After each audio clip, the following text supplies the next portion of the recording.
আচ্ছা, এই solve F1 handheld fan আসলে এটাকে অন করে আপনাদেরকে দেখাই। এটা কিন্তু 5টা স্পিড আছে। নাম্বার 1, এইটা হচ্ছে এটা টপ স্পিড। দেখেন এইটা ছোটখাটো একটা তুফান বলা যায়। এত বাতাস, এত ছোট একটা ফ্যানে 2000 mAh এর ব্যাটারি আছে, সাথে ক্যারি করার মতন স্ট্যান্ডার্ড একটা ফ্যান। আপনি এটাকে যে কোনো জায়গায় নিয়ে গেলে মানুষ জিজ্ঞেস করবেই যে ভাই এটা কী জিনিস, এত বাতাস, মানে আওয়াজটা হচ্ছে একদম জেট প্লেনের মতো।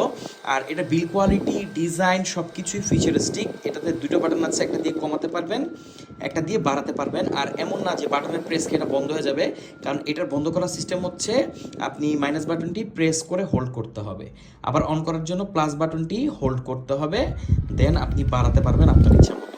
তো এই সলভ F1 হ্যান্ডহেল্ড ফ্যান বর্তমানে বাজারে একদম হটকেক হবে খুব জলদি, কারণ এটার প্রাইস হচ্ছে খুবই কম। এই ডিজাইনের যে ফ্যান সেগুলোর প্রাইস 4 থেকে 5 হাজার টাকা হয়। আপনি চাইলে খোঁজ খবর নিতে পারেন। জিসু লাইফের একটা মডেল আছে, আমি এই মুহূর্তে মডেলটি মনে করতে পারছি না, বাট এই সলভ কিন্তু অসাধারণ একটা ব্র্যান্ড। তারা প্রিমিয়াম প্রিমিয়াম সব ফ্যান তৈরি করে থাকে, বাট এইটা যা আনলো মানে এক কথায় একদম বাজার কাঁপানোর মতো। এখানে টাইপ সি পোর্ট আছে এটাকে চার্জ করার জন্য, আর এটাকে আপনি যে কোনো জায়গায় ক্যারি করতে পারবেন। আপনার ব্যাগের চিপায় আপনি ইজিলি এটাকে ফালায় রাখতে পারবেন।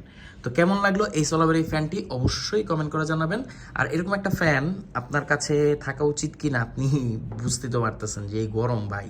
আর যারা পুরা মেকআপ করেন তাদের তো জন্য তো এটা মানে একটা আদর্শ ফ্যান। তো আমাদের কাছে পাচ্ছেন খুবই রিজনেবল প্রাইসে, প্রাইসটা খুবই কম, মানে 1000 টাকার আশেপাশে আমি বলে দিলাম আর কি।